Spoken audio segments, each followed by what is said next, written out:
ऐ दिल है मुश्किल सिनेमाचा जो वाद सध्या सुरू आहे त्या वादामध्ये मुख्यमंत्र्यांनी मध्यस्थी केलेली आहे आणि यात मनसे अध्यक्ष राज ठाकरे आणि निर्माता दिग्दर्शक करण जोहर मुख्यमंत्र्यांच्या भेटीसाठी वर्षावर गेलेत। त्यांची बैठक सुरू आहे। गणेश ठाकूर आपले प्रतिनिधी आहेत आपल्यासोबत आहेत। गणेश, ही बैठक कधीपर्यंत संपेल? या बैठकीला कोण कोण उपस्थित आहे? 9:15च्या सुमारास ही बैठक सुरू झाली आणि या बैठकीमध्ये राज ठाकरे यांच्या पक्षाकडनं त्यांच्या पक्षाचे सरचिटणीस उपाध्यक्ष होते, ज्यामध्ये नितीन सरदेसाई, शिशिर शिंदे, अविनाश अभ्यंकर, मनसे चित्रपट सेना जी आहे त्या चित्रपट सेनाचे अध्यक्ष अमय खोपकर, शालिनी ठाकरे होत्या आणि इतर नेते त्यांच्यासोबत होते।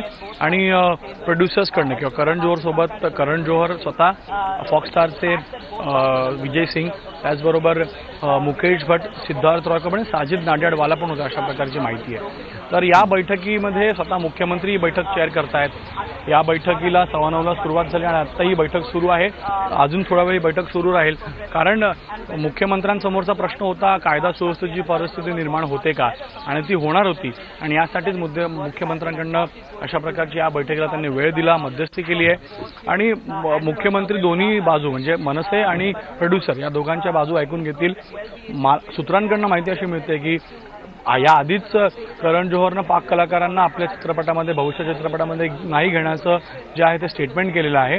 पण आता मनसेच्या या भूमिकेला कशा प्रकारे थांबवण्यात येईल किंवा त्यांची भूमिका आक्रमक जी आहे ती कशी रोखण्यात येईल यासाठी एक प्रस्ताव करण जोहर इथं समोर ठेवू शकतात बैठकीमध्ये। आणि तो प्रस्ताव आहे की या फिल्ममधनं जे प्रॉफिट होईल त्या प्रॉफिटचं काही मार्जिन किंवा काही शेअर जे शहीद जवान आहेत त्यांच्या कुटुंबाची शेअर करू शकेल, अशा प्रकारचा प्रस्ताव असेल। आणि या प्रस्तावावरती मनसे आपली भूमिका जी आहे ती नरम करू शकेल। आणि मनसेची जी भूमिका आहे त्या मनसेच्या या भूमिकेला पाहता कायदा सुव्यवस्थेची परिस्थिती निर्माण होऊ शकते, म्हणून मुख्यमंत्री राज ठाकरेंची यावर बातचीत करणार आहेत। आणि पक्षाला देखील ज्या प्रकारे मुंबई पोलिसांनी आक्रमक भूमिका घेत किंवा आक्रमक पवित्रा घेत 12 मनसेच्या कार्यकर्त्यांविरुद्ध 151(3) ची कारवाई केली, त्यांना प्रिव्हेंटिव्ह कस्टडीमध्ये पाठवलं। आणि जर हे आंदोलन आक्रमक झालं किंवा तोडफोड झाली तर निश्चित मुंबई पोलिसांवर भार पडेल। राजनाथ सिंहने संरक्षण देण्याचे जे आश्वासन आहे ते प्रोड्युसर्सला दिलं आहे। मुख्यमंत्री पोलीस आयुक्त मुंबईचे ते असं म्हणाले आहेत। तर जर मनसे आक्रमक भूमिका घेते तर मुंबई पोलिसांना कारवाई करावी लागेल। सणासुदीचे दिवस आहेत, यामध्ये अलर्टही असतं। अलर्टच्या वेळेला मुंबई पोलिसांचा जास्त बंदोबस्त, अतिरेकी अलर्ट्सवर किंवा कशा प्रकारचा सुरक्षा व्यवस्था नीट असेल यावरती असतं। आणि यामध्ये असा बंदोबस्त लावावा लागला तर मुंबई पोलिसांनाही डायव्हर्जन होईल, त्यांच्यावरही भर पडेल। याला पाहताच मुख्यमंत्र्यांनी बैठक घेतली आहे आणि निश्चित आज या बैठकीमध्ये काही तोडगा निघेल। आणि या बैठकीनंतर प्रोड्युसर्स इथे येऊन मीडियाशी बातचीत करतील।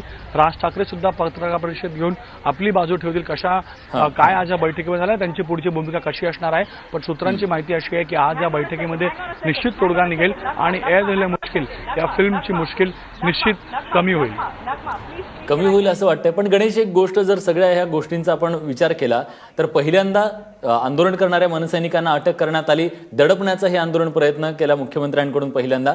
पण केंद्रातून जेव्हा राजनाथ सिंगांनी दट्ट्या दिला त्यानंतर आता ही मध्यस्थी करावी लागते असं आपण बोलू शकतो, कारण मनसे त्यावेळेला किंवा त्यांचे कार्यकर्ते निवेदन देण्यात गेले होते आणि पोलिसांनी तशा प्रकारची कारवाई केली होती।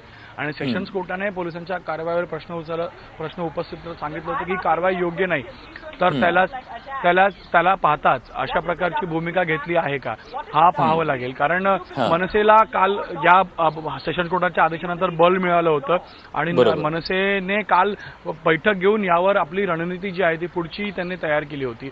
तर मनसे या आधी अशा प्रकारचं आंदोलन त्यांनी केलेलं आहे, तोडफोड केलेली आहे, त्यांच्या आंदोलन अशा प्रकारचे असतात। त्याला पाहताच अशा प्रकारची भूमिका मुख्यमंत्र्यांकडनं आली आहे का, आणि प्रोड्युसर्सकडनं वारंवार प्रयत्न करण्यात आले होते की राज ठाकरे यांच्याशी बातचीत करावी, राज ठाकरे यांच्याशी बातचीत करून काही तोडगा काढावा, पण राज ठाकरेंनी बातचीत केली नाही। अमय खोपकर जे आहे ते आपली पक्षाची भूमिका समोर ठेवत होते आणि आता राज ठाकरे खुद्द या प्रकरणामध्ये समोर आले आहेत, आता या बैठकीमध्ये ते आले आहेत। आणि बैठकीमध्ये निश्चित असं काही सांगण्यात येईल किंवा प्रोड्युसर्सकडनं असे काही प्रस्ताव ठेवण्यात येतील जे मनसे मंजूर करू शकतं। आणि मनसे आपली भूमिका आहे ती भूमिका थोडीशी आपल्या स्टँडवर सॉफ्ट होऊ शकते आणि ही फिल्म रिलीज होईल। त्याचबरोबर मनसेची जी भूमिका आहे किंवा मनसेला जे या प्रकरणातून जे बळ मिळणार आहे ते बळ कसं मिळू शकेल अशा प्रकारे राज ठाकरे इथे प्रयत्न करतील आणि मुख्यमंत्री कायदा सुव्यवस्थेची परिस्थिती निर्माण होणार नाही ह्या प्रयत्नात असतील। नक्कीच सगळेजण प्रयत्न करतील या सगळ्या वादातून विन विन पोझिशनला सगळेजण राहण्याचा आपली नजर असणार आहे. तुमच्याकडून या सगळ्या संदर्भातले अपडेट्स आम्ही वेळोवेळी जाणून घेत राहू. पण हा सिनेमा रिलीज जरी उद्या झाला, तोडगा निघाला, रईसचं काय हाही एक प्रश्न आहे. पण या सगळ्या वादाच्या निमित्तानं आज दिवसभर नेमकं काय काय घडलं त्या घडामोडी बघूया.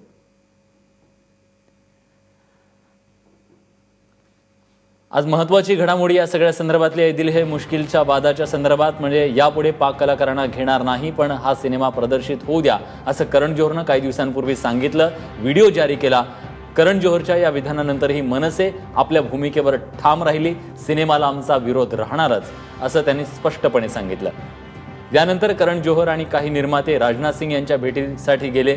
राजनाथ सिंग यांनी त्यांना भेट दिली, त्यांना आश्वस्त केलं. सिनेमाच्या उत्पन्नाचा काही भाग शहीद कुटुंबांना देऊ असं करण जोहरचं आश्वासन आहे.